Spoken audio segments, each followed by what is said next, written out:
Hello दोस्तों, welcome. तो आज पार्ट टू है हमारा। पार्ट वन में हमने देखा था कि किस तरीके से हमने काइनेमेटिक्स को देखा। उसके अलावा और मैंने पार्ट वन में हमने इंस्ट्रूमेंट्स को देखा, यूनिट एंड डायमेंशन को देखा।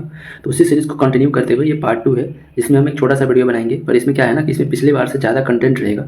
इसमें एक सबसे पहला चीज़ जो रहेगा कि इस टॉपिक का एक्सप्लेनेशन तो होगा ही। इस टॉपिक एक्सप्लेनेशन के बाद घटना चक्र का जो PYQ बुक होता है उसको भी मैंने इसी में शामिल किया है, और उसको जो है ना उसके पूरे क्वेश्चंस को एक एक करके हम सारा को डिस्कस करेंगे। ठीक है, तो सारे क्वेश्चन को डिस्कस कर लेंगे। घटना चक्र में जितने फिजिकल प्रॉपर्टीज ऑफ मैटर से जो भी क्वेश्चन आया है, तो इससे क्या होगा ना कि एक तो आपका कॉन्सेप्ट की बिल्डिंग हो जाएगी। सबसे पहले जो शुरुआत के 10 मिनट में मैं करा दूंगा, 10 मिनट भी नहीं लगेगा, 5 मिनट में हो जाएगा। उसके बाद जो बचे हुए टाइम में इसके क्वेश्चंस को करेंगे। तो एक बार में एक टॉपिक ही कर रहे हैं, इसके बाद इसके जस्ट खत्म होगा, उसके बाद फिर हम ऑप्टिक्स कर लेंगे। ठीक है, तो इस तरीके से आराम से हम लोग धीरे धीरे फिक्स करेंगे। और आज आपने देखा भी होगा कि आज BPSC की तरफ से बहुत सारे मतलब ये बात मीडिया में आना स्टार्ट हो गया है कि 71 का जो नोटिफिकेशन है वो ऑलमोस्ट मई के लास्ट तक आ जाएगा, है ना।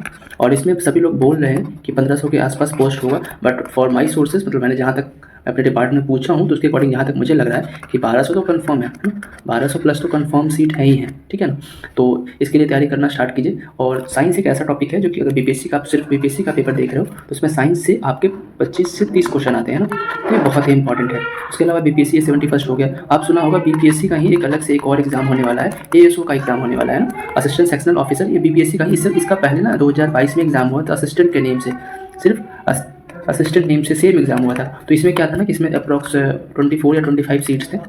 सेम ऐसा इस बार फिर से ASO का पेपर होगा, जिसमें इसी के आसपास सीट्स रहेंगे। बहुत तो सुनने 40 सीट जाएगा मैक्सिमम। ठीक है, बट ये ऐसा एग्जाम है जो कि बहुत ही इंपॉर्टेंट। फिर BPSC ASO के अलावा और भी BPSC के कुछ और एग्जाम्स आने वाला है, जैसे अर्बन डेवलपमेंट का कुछ एक डिपार्टमेंट उसका एग्जाम होने वाला है, उसमें भी सेम सिलेबस रहेगा। तो ये ऐसा साइंस एक ऐसा इंपॉर्टेंट टॉपिक है कि जो आप कहीं ना कहीं यूज होगा इन सारे एग्जाम में। तो जो मैंने पहला वीडियो अपलोड किया उसको आराम से देखिए, पहले समझिए। उसमें कुछ भी डाउट हो, कुछ कॉन्सेप्ट की अगर समझ नहीं आ रहा हो तो कमेंट पूछ दीजिएगा, मैं उसको अच्छे से अलग से एक्सप्लेन करके 1 मिनट 2 मिनट में बता दूंगा। ठीक है, तो इससे अच्छा चलिए स्टार्ट करते हैं आज फिजिकल प्रॉपर्टी ऑफ मैटर के बारे में। ठीक है, तो सबसे पहले मैटर के बारे में हम देखते हैं। तो ये बेसिकली क्या है कि हमारा जो मैटर है हमारा, ये कितने टाइप्स के होते हैं। तो हम आसपास जो चीज़ भी देखते हैं, मैटर सबसे पहले मैटर होता क्या है ना, सबसे मेन इंपॉर्टेंट है मैटर होता क्या है ना।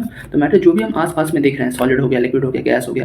तो जो बेंच देख रहे हैं, पेन देख रहे हैं, अभी आपके पास पेन, ये अभी पेन सिस्टम, आप अभी फ़ोन में ये वीडियो देख रहे हो, फ़ोन हो गया है ना, आपके हाथ में कुछ आपने पेन ले रखा होगा, पेन हो गया, कॉपी हो गया। तो सारा का सारा जो है ना मैटर ही है ना, इतना ध्यान रखिएगा। ठीक है, अब मैटर जो है ना ये 3 टाइप्स का होता है। सबसे पहला जो होगा वो होगा आपका सॉलिड, ओके, दूसरा होगा आपका लिक्विड, और तीसरा होगा गैस। ओके, अब देखो इसमें क्या है ना कि 3 स्टेट का कुछ ना कुछ प्रॉपर्टीज होता है ना। सॉलिड जो होता है बोला जाता है कि ये इलास्टिक होता है, इसका प्रॉपर्टी जो होता है इलास्टिसिटी होता है। और भी प्रॉपर्टीज है पर बेसिकली जो इसका इलास्टिसिटी होता है। लिक्विड को पहचानने के लिए, है ना, लिक्विड जो होता है वो इसमें प्रेशर पे वो है ना श्रिंक करेगा, सरफेस टेंशन, उसके बाद कैपिलरिटी, फिर फ्लोटिंग, है ना। फिर गैस में ऐसा ही क्या होगा, एटमॉस्फेरिक प्रेशर, ATM जिसको बोलते हैं, एटमॉस्फेरिक प्रेशर। Got it. इस तरीके से अब देखो इलास्टिसिटी, सबसे पहले देखते हैं इलास्टिसिटी क्या होता है।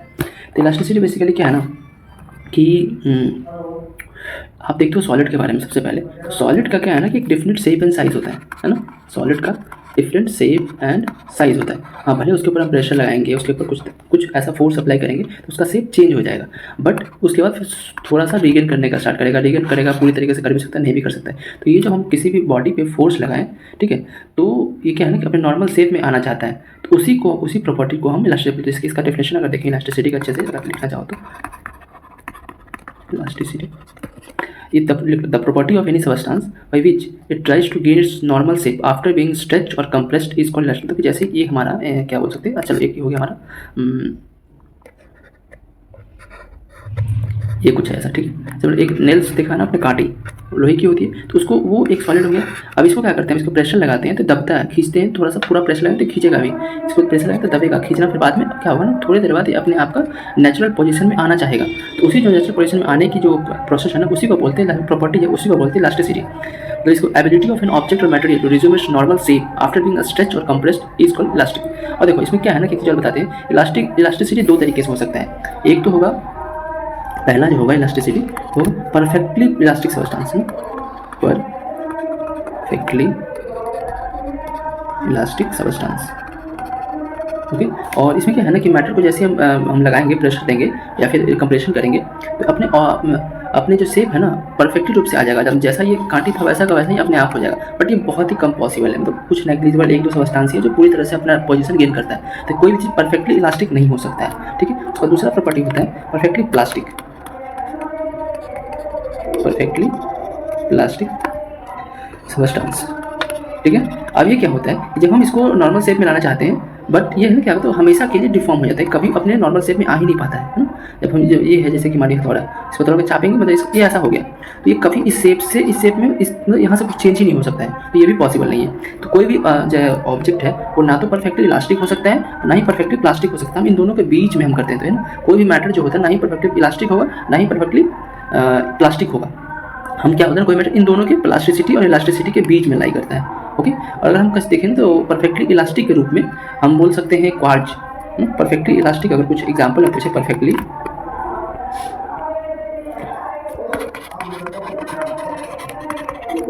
इलास्टिक एग्जांपल है तो क्वार्ट्ज, ये लिख सकते हो आप, बस यही एक है इसका एग्जांपल, ठीक है। और परफेक्टली प्लास्टिक की अगर बात करें, इसका एग्जांपल आपका वैक्स होता है, ठीक है, मोमबत्ती, गॉट इट। और ये हो गया आपका उसके बाद देखो अब आते हैं दूसरा चीज़ में, स्ट्रेस। ये सारा जो है ना अपना ये प्रॉपर्टीज में ही आएगा, ठीक है। स्ट्रेस क्या होता है कि जैसे कि हम एक्सटर्नल फोर्स अप्लाई करते हैं किसी मैटर के ऊपर, तो अपना शेप एंड साइज चेंज करता है। और इंटरनल जो रिएक्शन होता है उस बॉडी में, जैसे कि मान लो कि हम ये एक कुछ चीज़ हो, इसके ऊपर हम प्रेशर अप्लाई करें तो ये इसका शेप चेंज हुआ, तो इस बॉडी के अंदर में जो इंटरनल रिएक्शन हो रहा है, चेंज हो रहा है, इसके अपोजिट में एक फोर्स लगता है। जैसे कि हमने न्यूटन का लॉ पढ़ा ना कि अगर किसी चीज़ के ऊपर हम इतना 10 न्यूटन का फोर्स लगा रहे हैं तो उधर से भी 10 न्यूटन का फोर्स आता है, बैक होता है, ठीक है। तो यही चीज़ है कि जो ये रिएक्शन अपोजिट रिएक्शन जो देता है ना उसी को स्ट्रेस बोलते हैं, ठीक है। जैसे कि आपने स्ट्रेस का नाम से सुना ना, स्ट्रेस क्या होता है, स्ट्रेस दिमाग में यार बहुत स्ट्रेस जनरेट हो रहा है, मतलब क्या अगर बहुत ज़्यादा आपके ऊपर प्रेशर पड़ रहा है, बहुत ज़्यादा काम का प्रेशर हो रहा है तो आपके माइंड में स्ट्रेस क्रिएट हो रहा है, उसको अपोज करने के लिए वही स्ट्रेस हो गया, ठीक है। देखो और इससे मतलब इसमें क्या इसका स्ट्रेस का क्या डिफरेंस है, एक तरीके का फोर्स हो गया क्योंकि अंदर से फोर्स आ रहा है, force try to resume a normal state of matter and it's known as stress. मतलब कि दिमाग में कुछ होती है, आप फिजिक्स छोड़ो पहले बायो में आते हैं, जो आपके पास नॉर्मल लाइफ में चलता है, इसको समझने की कोशिश करो कि दिमाग में बहुत ज़्यादा प्रेशर हो गया, तो एक अंदर से होता है यार ऐसा हुआ, मतलब कि स्ट्रेस क्रिएट होता है जो इस प्रेशर को नॉर्मलाइज करने की कोशिश करता है ना, तो उसी को बोलते हैं स्ट्रेस। अब फिजिक्स पे आएंगे तो the force try to resume a normal state of matter and it is known as stress. मतलब अगर नॉर्मल स्टेट ऑफ मैटर को रिज्यूम करना चाहता है तो उसी को बोलते हैं, उस फोर्स को बोलते हैं स्ट्रेस, ठीक है। और स्ट्रेस का जो फॉर्मूला होता है, stress is equal to force upon area, ठीक है। और इसका ऐसा यूनिट क्या होगा, न्यूटन पर मीटर स्क्वायर, व्हाट इट। ये आपका स्ट्रेस हो गया है ना। पहला आपने इलास्टिसिटी पढ़ लिया, दूसरा स्ट्रेस पढ़ लिया, अब देखो तीसरा आते हैं। तीसरा होता है स्ट्रेन। स्ट्रेन क्या होता है ना कि हम किसी भी जैसे किसी भी शेप और साइज का मैटर है उसे हम अप्लाई करते हैं, तो जो एक्सटर्नल फोर्स अप्लाई करते हैं उससे जो और मतलब कि शेप और साइज चेंज, तो पहला जो चेंज हुआ है उस चेंज को, मतलब ओरिजिनल जितना शेप था उसके बाद जो चेंज हुआ उसको बोलते हैं स्ट्रेन। तो स्ट्रेन का जो फॉर्मूला होगा ऐसे बता सकता हूँ, एक तरीके का रेशियो है ना, स्ट्रेन इज अ रेशियो। किसका रेशियो है, जैसे कि मान लो कि कोई क्या बोल सकते हैं कि 12 मीटर का एक कोई ऑब्जेक्ट था, उसके ऊपर हमने स्ट्रेस लगाया तो वो 10 मीटर का बन गया, तो ये जो दोनों के बीच में जो डिफरेंट रेशियो आया इसी को बोलते हैं स्ट्रेन। तो इसका कितना रेशियो आ गया, ये आ गया 6 कर दो, चलो सीधा 6 करते हैं, ठीक है। 6 2 12 2:1 है ना, स्ट्रेंथ कितना हो गया 2, ओके। तो इसका कोई रेशियो नहीं होता क्योंकि इन दोनों का यूनिट मीटर कट जाएगा, ठीक है ना। और स्ट्रेन में एक होता है Hooke's law, stress upon strain को ही बोलते हैं हुक्स लॉ। एक हुक्स लॉ क्या है ना कि एक इलास्टिसिटी का एक कोफिशिएंट देता है, इलास्टिसिटी कोफिशिएंट होता है ई, है ना। ई क्या होता है कि अगर हम किसी भी बॉडी पे स्ट्रेन मतलब कि मतलब अप्लाई किया गया है, स्ट्रेस अप्लाई किया गया है, तो जो directly proportional to strain develop in the body, वो किसी स्ट्रेस जो है उस बॉडी में जितना भी स्ट्रेन प्रोड्यूस हुआ उसके डायरेक्टली प्रोपोर्शनल होगा, है ना। तो ये होता है equal to stress upon strain. कोई भी टॉपिक अगर समझना है तो कमेंट कीजिएगा, बताइएगा, उसको अच्छे से दोबारा कोशिश करेंगे समझाने का, ठीक है। उसके बाद सरफेस टेंशन। सरफेस टेंशन क्या होता है कि बॉडी के ऊपर सरफेस टेंशन, देखो जो ये सरफेस बेसिकली क्या होता है ना, फ्लूइड का प्रॉपर्टी होता है ना, लिक्विड का प्रॉपर्टी होता है, जिसमें क्या होता है ना कि ये जो फ्लूइड जो होता है वो एक लिस्ट सरफेस एरिया अपने आप को एक्वायर करना चाहता है। जो भी कोई बॉडी होगा मतलब जो लिक्विड होगा वो अपना लीस्ट सरफेस एरिया एक्वाइजेशन करना पड़ता है। जैसे देखते हो उनका बारिश का जो बूंद होता है ना, तो वो स्फेरिकल शेप में इस तरीके से गिरता है ना। वो क्यों होता है, क्योंकि जो सरफेस टेंशन जो होता है स्फीयर का सबसे कम होता है, और बारिश ऊपर से फ्री फॉल होता है, वो चाहता है फ्री फॉल हुआ, वो चाहता है कि हम अपना लिस्ट जितना एरिया हो उतना कम से कम एरिया गेन कर सकें, इसलिए उसमें जो होता है तो उसका जो शेप होता है वो स्फेरिकल होता है। ओके, और इसको मेजर करने के लिए फोर्स पर यूनिट लेंथ में कितना भी फोर्स लग रहा है पर यूनिट लेंथ, ठीक है। ओके, और इसका ऐसा यूनिट वही सेम होगा, न्यूटन पर मीटर। ओके, और हम क्या बता, अगर किसी लिक्विड है उसका सरफेस टेंशन जो है ना डिपेंड्स करेगा उसके नेचर में, उस मतलब कि लिक्विड का नेचर, तो वहाँ पे क्या टेम्परेचर है और वहाँ पे कौन सा मीडियम है वो प्रेजेंट है, ठीक है। और एक इम्पॉर्टेंट चीज लिख लो कि सरफेस टेंशन जो होता है ना वो डिक्रीज होता है, सरफेस टेंशन डिक्रीज होता है कब, सरफेस टेंशन डिक्रीज होता है जैसे ही हम टेम्परेचर इंक्रीज करते हैं, टेम्परेचर इंक्रीज करते हैं, ठीक है। याद रखिए सरफेस टेंशन डिक्रीज करेगा जब हम टेंशन इंक्रीज करेंगे। उसके बाद और हाँ, सरफेस टेंशन जो जीरो कब होता है, when surface tension become zero, जब सरफेस टेंशन जीरो कब होगा, जब क्रिटिकल टेम्परेचर आ जाएगा, ठीक है। क्रिटिकल टेम्परेचर पे सरफेस टेंशन, ये तो कोई क्वेश्चन आ चुका है बीपीएससी में, ये क्रिटिकल टेम्परेचर पे कब किसी भी लिक्विड का सरफेस टेंशन जीरो होगा, तो क्रिटिकल टेम्परेचर पे। ओके बाद उसके बाद हाँ, अगर किसी भी लिक्विड का ना अगर वेट बहुत ही नेग्लिजिबल हो जाएगा, मतलब तो उसका जो शेप होगा कंप्लीट स्फेयर हो जाएगा, क्योंकि वो आपने मैंने देखा जैसे वाटर ड्रॉप में सॉप का साबुन जो लगा था उसका बुलबुला हो गया, बारिश बरस रहा है वो हो गया, तो सबका स्फेरिकल शेप होता है क्योंकि उसका सरफेस टेंशन, क्योंकि उसका वेट बहुत ही लेस होता है। और एक चीज़ और देख सकते हैं कि जो वाटर ड्रॉपलेट का जो फॉर्म स्फेरिकल होता है उसका एक और रीज़न होता है क्योंकि वो पोटेंशियल एनर्जी वहाँ पे बहुत ही कम होता है, ठीक है, पोटेंशियल एनर्जी कम होता है। और बस ठीक है, सरफेस टेंशन हो गया। अब आइए फिफ्थ पे, कोहेसिव फोर्स। एक होता है कोहेसिव और दूसरा होता है एडहेसिव। ओके, कोहेसिव फोर्स क्या होता है ना कि देखो आप कोई भी मैटर जो है वो स्मॉल पार्टिकल से बना है, जिसको बोलते हैं मॉलिक्यूल्स, है ना, मॉलिक्यूल्स से बना है। जैसे ये आपको अभी जैसे फोन देख रहे होते छोटे छोटे इस मॉलिक्यूल से बना है, इस मॉलिक्यूल से बना, तो एक जगह पे इतने सारे मॉलिक्यूल से एक दूसरे को फोर्स तो देंगे ही, टकराएंगे ही, है ना, टकराएंगे। तो इसी को बोलते हैं फोर्स। इस मॉलिक्यूल्स के बीच में, इन दो मॉलिक्यूल्स के बीच में जो फोर्स ऑफ अट्रैक्शन है ऑफ सेम मैटर, एक मैटर है इसके अंदर जो फोर्स ऑफ अट्रैक्शन उसको बोलते हैं कोहेसिव फोर्स, ठीक है, समझ गए। और अगर दो मैटर, एक ये हो गया और एक ये मैटर हो गया, है ना, यहाँ पे इन दोनों के बीच में जो फोर्स ऑफ अट्रैक्शन लग रहा है उसको बोलते हैं एडहेसिव फोर्स, बस इतना समझिए, ठीक है। The adhesive force is the force of attraction between molecules of different matter, ठीक है। और एक चीज़ और आपको दिखाते हैं एडहेसिव फोर्स कहाँ पे सबसे ज़्यादा होगा। देखो एडहेसिव फोर्स जो होता है between oil and water, oil और वाटर के बीच में बहुत ही less than the cohesive force of water. अगर ऑयल वाटर के बीच में एडहेसिव फोर्स देख रहे हैं तो एज कम्पेयर टू वाटर बहुत ही कम होता है, बट वही कोहेसिव फोर्स जो होगा higher than the cohesive force of oil, oil की कोहेसिव फोर्स से बहुत ही हाई ज़्यादा होगा, ठीक है। देखो the adhesive force between oil and water is less than the cohesive force of water, है ना। अगर हम एडहेसिव फोर्स देखेंगे तो ऑयल एंड वाटर के बीच में अगर हम तो कोहेसिव फोर्स ऑफ वाटर से बहुत ही कम होगा, बट वही अगर कोहेसिव फोर्स की बात करेंगे तो उसमें ऑयल का कोहेसिव फोर्स ज़्यादा हो जाएगा। देखो अब इसको समझने के लिए क्या होगा, ये ऑयल है हमारा और ये है वाटर, ठीक है। तो अब क्या है कि जैसे ही हम एडहेसिव फोर्स की बात करेंगे, एडहेसिव फोर्स, ठीक है, एडहेसिव फोर्स के बारे में बात करेंगे तो इन दोनों को मिक्सचर में एडहेसिव फोर्स जो होगा, ये इसमें एडहेसिव फोर्स जो होगा वाटर का बहुत ही लो होगा, वाटर लो कोहेसिव फोर्स, ठीक है। उसके बाद कैपिलरिटी 6, कैपिलरिटी क्या होता है ना कि अगर किसी भी लिक्विड का जो टेंसिटी है, सॉरी किसी भी लिक्विड का जो टेंडेंसी है या तो वो उड़ जाएगा या तो गिरेगा, राइज और fall as a result of surface tension के चक्कर में या तो वो राइज करेगा या नीचे गिरेगा, उसी टेंडेंसी को हम बोलते हैं वो कहाँ पे होगा, एक कैपिलरी ट्यूब में होगा, उसी को बोलते हैं कैपिलरी, ठीक है। और लिक्विड जो होगा जब वेट ग्लास में तो ग्लास को जो भिंगाएगा वहाँ पे राइज करेगा और liquid which does not wet the glass वो कैपिलरी ट्यूब को डाउन करेगा, ठीक है। कैपिलरी हो गया। देखो कैपिलरी का एग्जाम्पल और देखें, ये एक प्लांट होता है हमारा, सॉरी बहुत ही गंदा प्लांट है, ठीक, प्लांट है, प्लांट में हम वाटर देते हैं, मिनरल्स देते हैं, देते हैं, प्लांट में हम वाटर एंड मिनरल्स देते हैं। ये क्या होता है, लीव्स और ट्विग्स के थ्रू जाइलम टिश्यू में आता है, जो क्या होता है, जो प्लांट का जो ये रूट होता है, यहाँ पे जो रूट है यहाँ पे नीचे में, इन्होंने मिनरल्स को और वाटर्स को एब्जॉर्ब किया, और इसका एक जाइलम होता है, ठीक है, इसमें एक नस, जैसे कि देखो हमारे बॉडी में वेन होता है, वैसे ही प्लांट है,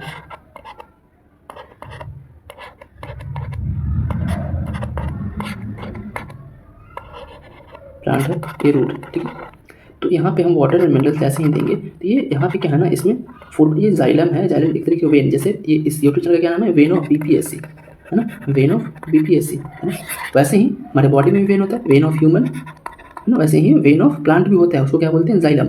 ये जाइलम क्या करता है, नीचे से ऊपर लेके जाता है सारा मिनरल्स और वाटर्स को, है ना। इसी प्रोसेस को इसी को हम जो जाइलम ऊपर लेके जा रहा है, ये कैपिलरी ट्यूब का काम करता है, ठीक है। और देखते हो हम, हाँ, पेन यूज़ करते हैं, पेन हम लिखते हैं, पेन में इंक होता है हमारा, इंक यहाँ ऊपर से नीचे आता है, तो ये हो गया कैपिलरी ट्यूब एक तरीके से, ठीक है। उसके बाद और क्या कर सकते हैं, हाँ, और हम जो कैंडल जलाते हैं, लैम्प जलाते हैं, है ना, ये सब आपका कैपिलरी में आएगा। ओके, अब आते हैं नेक्स्ट, विस्कोसिटी। विस्कोसिटी क्या है,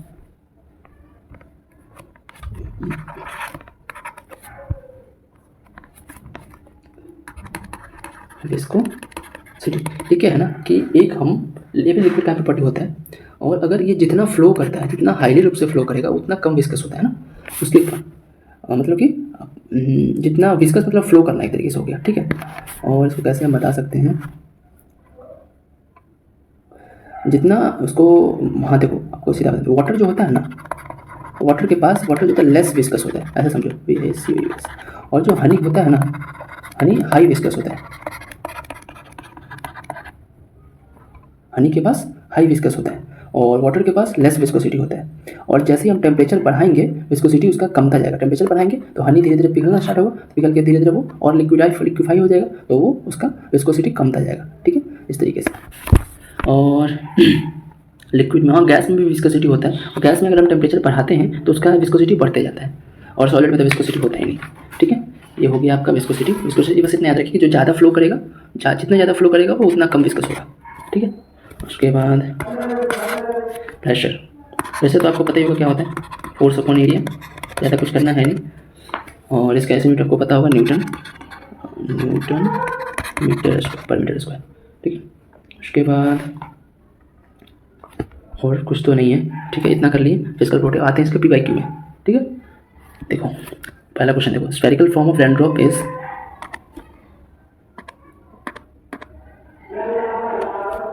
spherical form of raindrop is due to, किसके चलते होगा, अभी मैंने बताया था आपको, सरफेस टेंशन, ओके। देखो एक एक्सप्लेनेशन देखो, shape of drop of rain is constrained by the surface tension which tries to keep it safe for which the surface area is minimum for the given volume. The spherical shape has the minimum surface area, that's why the raindrop acquire spherical shape. The drop of water is spherical in shape, this is due to surface tension.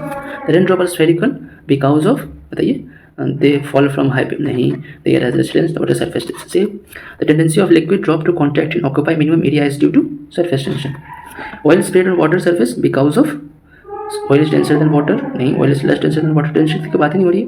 Surface of oil is more than surface tension of oil is, हाँ, surface tension of oil is less than water, surface tension of oil is less then water, याद रखिए। देखिए है ना, कहाँ question है, Chhattisgarh PCS में, 39 UPSC में, उत्तराखंड PCS में, उत्तराखंड का लोअर सब में, प्री में, UP PCS में, IAS प्रीलिम्स में आ चुका है क्वेश्चन, UP PSC में आ चुका है, UP PSC प्रीलिम्स में आ चुका है, तो इतना इंपॉर्टेंट है ये, है ना। Kerosene oil floats on water because, kerosene oil water पे फ्लोट करता है, क्यों, its density is greater than the density of water, इसका डेंसिटी नहीं, ज़्यादा नहीं होगा, लेस होगा ना, its density is, pressure inside a soap bubble is more than atmospheric pressure. अब ऊपर से जो प्रेशर लग रहा है किसी के ऊपर, और ये बबल फट नहीं रहा है, मतलब इसमें ज़्यादा प्रेशर है ना, अगर इसमें कम प्रेशर देती आता इसको फोड़ देता, तो बबल्स फूट नहीं रहा है, इसका मतलब क्या हुआ, इस बबल्स का प्रेशर एटमॉस्फेरिक प्रेशर से ज़्यादा है, तो more than atmospheric pressure. If two bubbles of soap of different diameter comes in contact with the tube, then what will be happen, the size of both the bubble remain same, नहीं, the smaller bubble become smaller and bigger will become correct, the smaller bubble will become larger, smaller बड़ा हो जाएगा, और larger भी नहीं, ये नहीं होगा, जितना छोटा है वो छोटा ही और हो जाएगा, बड़ा और बड़ा हो जाएगा, both will be burst as soon, नहीं, ये भी नहीं होगा। देखो exact pressure inside the soap bubble is inversely proportional to the radius of soap bubble, that is P inversely proportional to R. When these two bubbles are connected by a tube, the air will flow from a smaller bubble to bigger bubble due to the fact that a smaller bubble having smaller radius will exert more pressure, hence the bigger bubble will grow at the, इसमें सीधा जिसके पास ज़्यादा ताकत है वो ज़्यादा ताकतवर बनेगा, सीधा सा मतलब है। बड़ा भाई छोटा भाई, बड़ा भाई के पास अगर 4 मैंगो है, छोटा भाई के पास 5 मैंगो, सॉरी छोटा भाई के पास 3 मैंगो है, तो ऐसा हो सकता है क्योंकि बड़ा वाला भाई ज़्यादा ताकतवर है, तो उससे एक आम और छीन लेगा, तो उसके पास 5 हो जाएगा, उसका 3 से 2 हो जाएगा, तो छोटा छोटा वाला और छोटा हो गया, बड़ा वाला और बड़ा हो गया, ठीक है, इस तरह से याद रखिएगा। Hydrogen inflated polythene balloon is released from the surface of the earth. As the balloon rises to an altitude up in the atmosphere, it will decrease in size. A hydrogen inflated polythene balloon is released. Hydrogen polythene बल को हमने release किया गया surface earth as a balloon rise, देखते हो ना, हमने hydrogen वाला जो बलून छोड़ा तो आसमान में चला जाता है ना, और देखोगे ऊपर जाते समय धीरे धीरे उसका शेप बड़ा होते जाता है, छोटा नहीं होता है, बड़ा होते जाता है। डिक्रीज इन साइज नहीं, फ्लैटन नहीं, increase, correct. If a hydrogen inflated polythene balloon is released from the surface of the earth, then the air pressure at high altitude is reduced. Thus, the balloon will expand until the pressure inside the balloon equals the pressure outside. है ना? What happens when some charge is placed on a soap bubbles? Soap bubbles के ऊपर हम किसी तरीके का charge को place कर देंगे। जैसे ही चार्ज प्लेस करेंगे, ये सोप बबल्स के ऊपर चार्ज करती है तो बड़ा हो जाएगा ना इसका, और ये और बड़ा हो जाएगा क्योंकि इसको एब्जॉर्प्शन पावर बढ़ा है, तो its radius increase, correct, decrease नहीं होगा, सोप बबल्स कोलैप्स भी होगा, ठीक है। देखो, when soap some charge is placed on a soap bubble, the bubble will expand and its radius increase because the charge will distribute itself evenly over the surface of the bubbles, and the repulsion between the same charges will cause it to expand until the surface tension can bring into equilibrium. This will happen to both positive and negative. कोई भी एक charge है, negative है, negative, ये दोनों के बीच में अट्रैक्शन नहीं होता है ना, अट्रैक्शन होगा तो सिकुड़ जाएगा। सेम चार्जेस जब एक जगह पे आ गए तो ये दोनों के बीच में कॉन्ट्रैक्शन होता है, दोनों बाहर निकलना चाहता है, दोनों फैलना चाहता है, इस चक्कर में क्या करेगा, इसके साइज को बड़ा कर देगा। 4 wires of same material and dimensions are mentioned below as stretched by a load of same magnitude separately. Which one of them will elongate it maximum? 4 wires of same material and dimension, same material का है और dimension भी उसका same है, और stretched by a load of same magnitude separately, इसको stretch किया गया। Which one of them will be elongated maximum?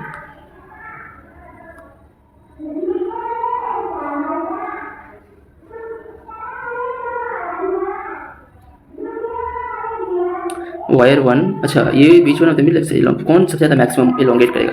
The wire of 1 metre length और 2 mm का डायमीटर है, wire of 2 metre length 2 mm का डायमीटर है, wire of 3 metre length and 1.5 mm का diameter है, wire of 1 metre length and 1 metre का diameter mm का diameter है। तो इसमें सबसे जो बड़ा, जिसका सबसे ज़्यादा लेंथ बड़ा होगा ना, वो सबसे ज़्यादा इलोंगेट करेगा, सबसे ज़्यादा लेंथ इलोंगेट होगा जिसका सबसे लेंथ सबसे ज़्यादा है, तो ये वायर ऑफ 3 मीटर लेंथ ये आंसर होगा, ठीक है। देखो, all of wire by made of same material, therefore they have the equal Young's modulus, okay, correct.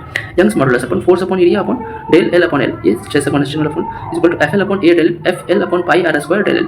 अब देखो, ये क्या है, एफ तो कांस्टेंट हो गया, पाई आर स्क्वायर भी कांस्टेंट हो गया, सॉरी पाई कांस्टेंट हो गया, डेल एल भी कांस्टेंट हो गया, रह गया आर स्क्वायर, ऊपर में L, L upon R square, जिसका लेंथ ज़्यादा होगा और रेडियस उसके अकॉर्डिंग, ठीक है। तो लेंथ सबसे ज़्यादा किसका है इसमें? 3 का है, सबसे बड़ा, करेक्ट।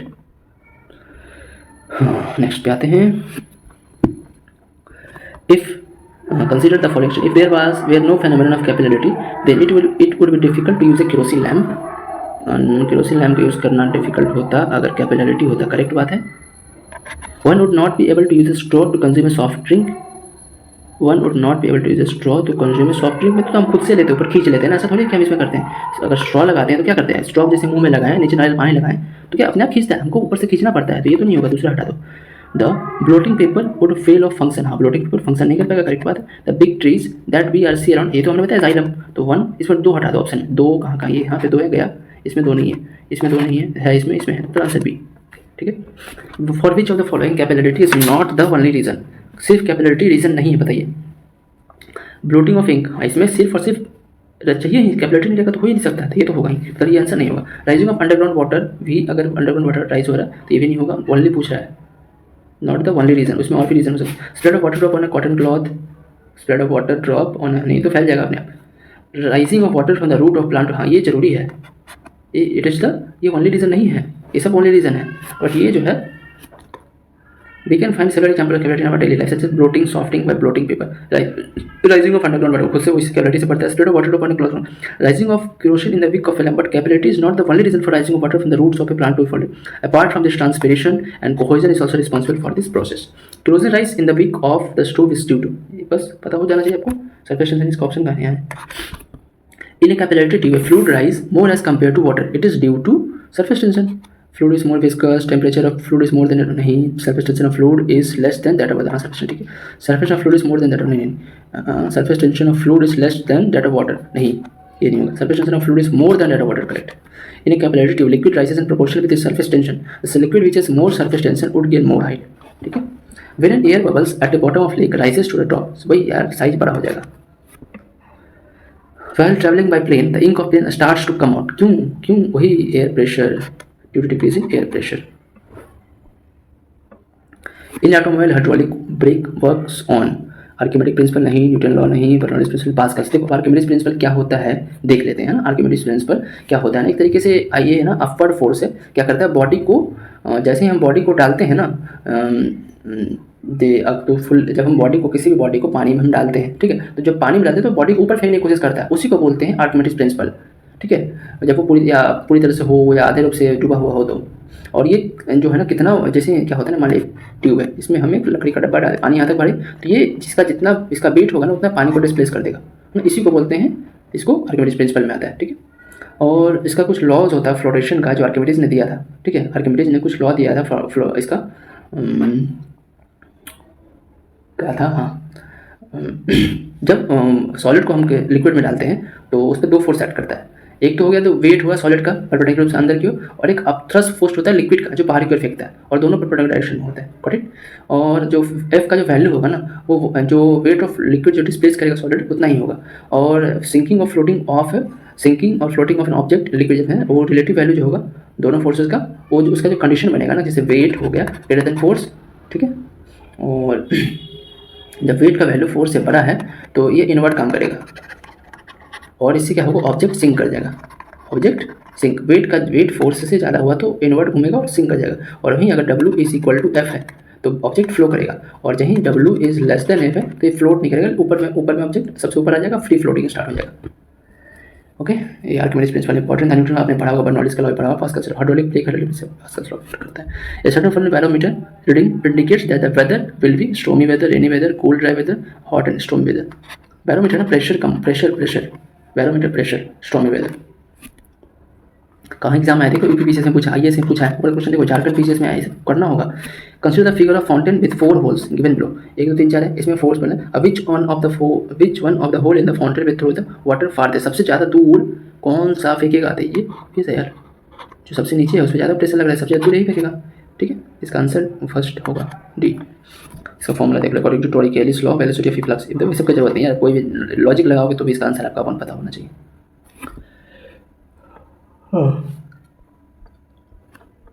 ठीक है, अब बताएं लिक्विड इज,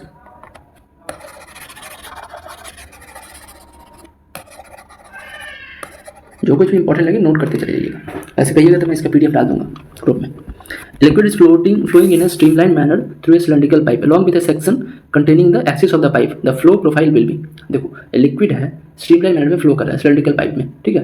तो along with a section containing the axis of the pipe, the flow profile, इस तरह से कभी फ्लो करेगा, पॉसिबल है सारा एक लाइन में, इसमें एक इधर इधर इधर कुछ इधर इधर नहीं, ये भी फ्लो जब होगा तो एक साइड होगा, और एक साइड होगा तो एक साथ नहीं जाएगा। अभी देखो इसमें ये भी कोई पैटर्न नहीं है, ऐसे कोई बड़ा हो गया फिर ये थोड़ा ऐसे नहीं, फ्लो जो होगा बीच वाला सबसे दूर ऐसे ऐसे, हाँ ये सही है।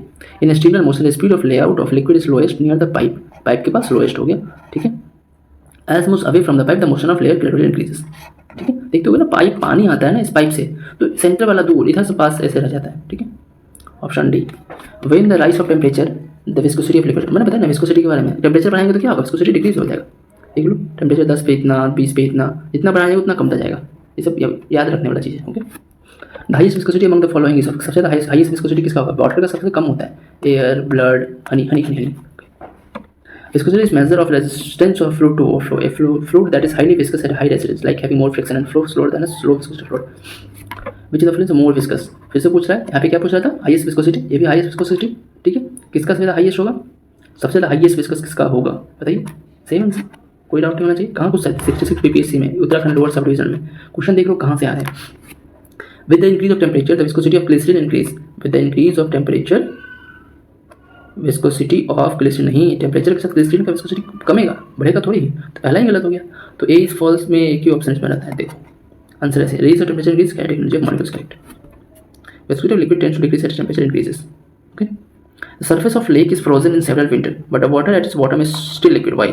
देखो पिछले लेक्चर में मैंने बताया था 4 डिग्री टेम्परेचर वाला, याद करो। जब हम ये देखो दिखाता हूँ कहाँ पे लिखा हुआ है, देखो 4 degree Celsius, water is maximum density of 4 degree Celsius. तो पिछले लेक्चर मैंने बताया था, देखो फिर में आया हुआ है, the surface of lake is frozen in several water but the water is bottom is still liquid, why. सही होगा 4 degree. The density of water is maximum at 4 degree Celsius. Same question ये वाला, मतलब इस ये ऑप्शन देख करके 70th BPSC में क्वेश्चन आया है, जाकर देखना PYQ। ये IAS प्रीलिम्स 2011 में आया है। एक्सप्लेनेशन पढ़ सकते हो, पढ़ने का मन हो तो, वैसे कुछ नहीं है, ठीक है, वही चीज़ याद रखना। 4 डिग्री पे उसका डेंसिटी मैक्सिमम होता है। In cold weather aquatic animal survive even when water at the top layer of the lake freezes into ice. Same वही आंसर होगा, water is high density at 4 degree Celsius, so on. Fish can survive in a frozen lake because same water in the, अच्छा इसमें पूरा option नहीं है। Fish are warm blooded animal, यही पागल है। फिश हाइबरनेट इन आइस, क्या है यार। Water near the bottom does not freeze, हाँ ये वही हो गया ना यार, water near the bottom does not freeze, वही तो, बॉटम क्यों नहीं फ्रोज हो रहा है, 4 डिग्री सेल्सियस का डिफरेंस, ठीक है। Increasing the amount of substance does not change it's, अगर अमाउंट ऑफ सब्सटेंस बढ़ाएंगे तो क्या नहीं, वॉल्यूम तो बढ़ जाएगा, वेट भी बढ़ जाएगा, मास भी बढ़ जाएगा, डेंसिटी नहीं बढ़ेगा। डेंसिटी क्या होगा, mass upon volume. The density of water will reach maximum value at, बताइए 4 डिग्री सेल्सियस। ये सब मतलब देख रहे हो कहाँ से क्वेश्चन आ रहा है।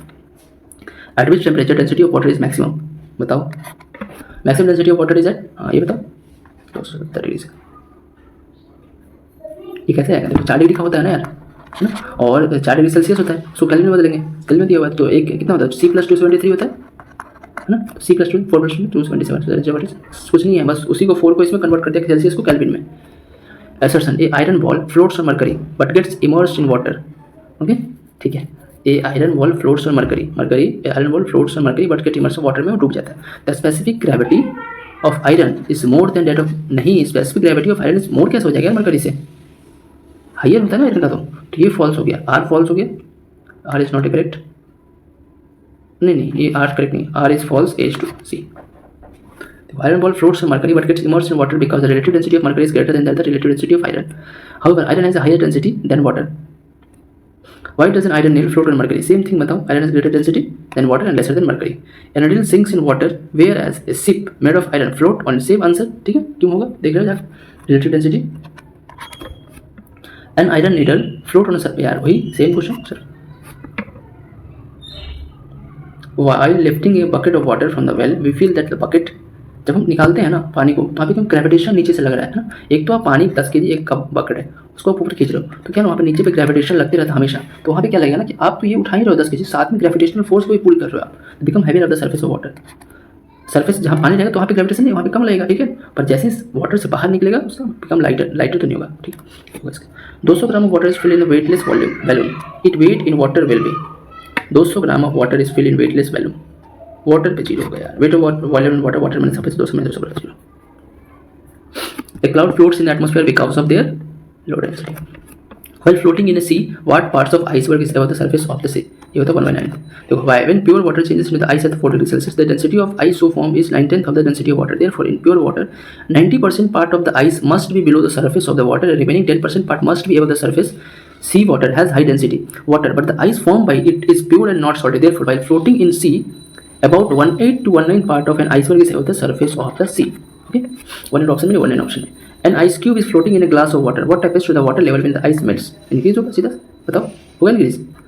देखो ये ग्लास है, इसमें हमने जैसे आइस क्यूब डाला ना तो पूरा फुल था, जैसे तो ये वाटर जितना घुसा उतना बाहर स्प्लैश कर जाएगा, ठीक है। अब जब ये आइस जो है वाटर बनेगा तो उतना ही एरिया को वाटर को डिस्प्लेस किया है जितना वो आइस का एरिया रहेगा, तो इसलिए वाटर का लेवल हमेशा सेम रहेगा, rise fall remain same. Body float at 4 degree Celsius, it temperature reaches 100 degree Celsius, then the body will sink. जैसे 100 डिग्री होगा तो वो आइस वाटर बन जाएगा। Why it is easier to swim in sea than river, क्यों, salty होता है यार इसलिए। It is easier to swim in sea water than in river because the sea water contains salt, which increase the density of water and also increase its upthrust. So the chance of sinking it reduces, and one can easily swim in the such water. A body weight is highest in which among the following? कहाँ पे body weight सबसे ज़्यादा होगा, air में नहीं, कम जाएगा, water में कम जाएगा, हाइड्रोजन में हो जाएगा, नाइट्रोजन में तो see upthrust force of buoyancy force hydrogen will be less than other matter because it is the lightest gas. Hydrogen lightest gas है। When a ship enters the sea from the river, what happens? थोड़ा सा जैसे हम जानते हो ship को समुद्र से नदी में उतारेंगे ना तो थोड़ा सा नीचे की ओर डूब जाएगा हल्का सा, तो इट राइजेस लिटिल नहीं, it mean the same level नहीं, it sink level. When a ship enters the sea from the river, the ship is lifted due to higher density of salty sea water than the river. When a ship enters the sea, it rises a little, correct? The density of sea water is greater than, same question, यही हो जाएगा इसका, बहुत ही है। देख लो कहाँ पे UP 2004 में, यूपीएससी 1992 में, यूपीएससी में आया है, ठीक है। तो ये हो गया आपका इसका मैटर, देख लिया। अब हमने क्या क्या देखा, PYQ देखा, साथ में हमने वो भी देख लिया क्या क्या हमने मतलब, ठीक है।